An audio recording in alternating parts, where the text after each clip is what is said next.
Ya, selamat siang. Assalamualaikum warahmatullahi wabarakatuh. Perkenalkan, nama saya Nandang Ujalin Nur Sambas, mahasiswa Teknik Informatika STT BSI. Di sini pada video kali ini saya akan menjelaskan tentang materi interrupt atau interupsi. Nah, setiap sistem komputer memiliki mekanisme yang berbeda. Interupsi ini merupakan bagian terpenting dari sistem arsitektur komputer. Interupsi bisa terjadi apabila perangkat keras atau hardware atau perangkat lunak atau software meminta dilayani oleh prosesor. Nah, sedangkan dalam prosesor tersebut terjadi tumpukan atau beberapa program yang sedang aktif ingin dieksekusi. Apabila terjadi interupsi, maka prosesor akan menghentikan proses yang sedang dikerjakannya, kemudian beralih mengerjakan servis rutin yang ada untuk melayani interupsi tersebut. Nah, setelah selesai mengerjakan servis rutin, maka prosesor kembali melanjutkan proses yang tertunda tadi. Nah, banyak kesalahan pemrograman dideteksi oleh perangkat keras. Kesalahan ini biasanya ditangani oleh sistem operasi. Jika terjadi kesalahan program, perangkat keras akan meneruskan kepada sistem operasi dan sistem operasi akan menginterupsi dan mengakhirinya. Pesan kesalahan disampaikan dan memori dari program akan dibuang. Tapi memori yang terbuang biasanya tersimpan pada disk agar programmer bisa membetulkan kesalahan dan menjalankan program ulang setelah nanti di rekonstruksi oleh programmer. Jika kita membahas tentang interupsi, ini berkaitan erat dengan penjadwalan antrian yang sudah kita bahas sebelumnya, yaitu pada metode swapping dan metode paging. Nah, selanjutnya ada yang disebut dengan mekanisme dasar interupsi. Ketika CPU mendeteksi bahwa sebuah controller atau pengontrol telah mengirimkan sebuah sinyal ke interrupt request, nah itu akan membangkitkan sebuah interupsi. Nah, kemudian CPU akan menjawab interupsi tersebut atau disebut juga dengan menangkap interupsi. Nah, selanjutnya tadi ada istilah interrupt request line.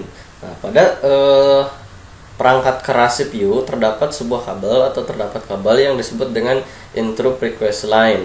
Nah, kebanyakan CPU memiliki dua macam interrupt request line, yaitu non-maxable interrupt dan maxable interrupt.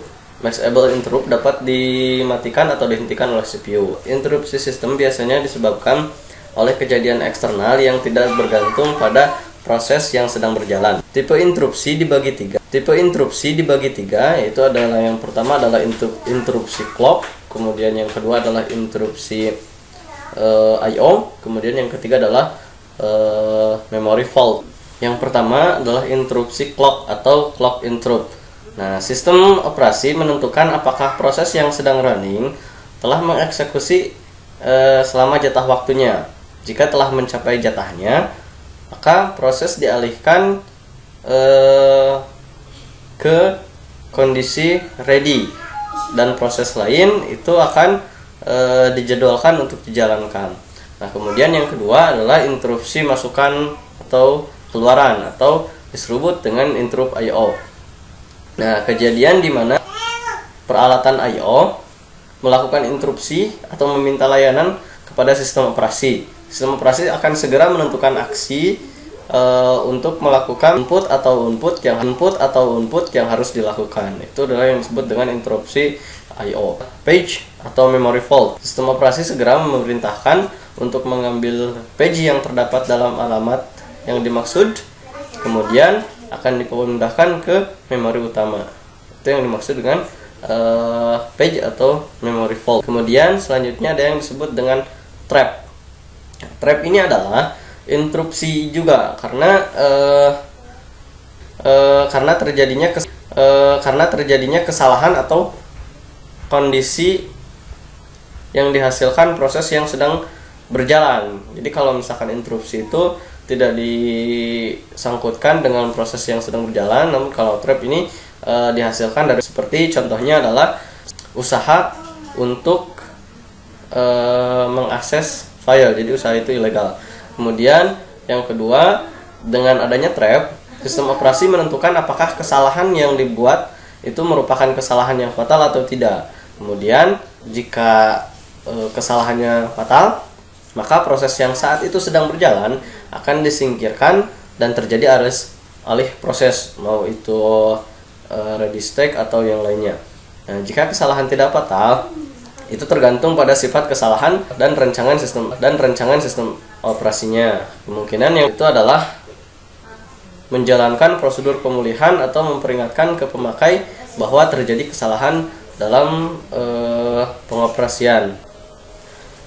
Nah, itulah paparan video saya kali ini tentang interruption atau interupsi pada sistem komputer.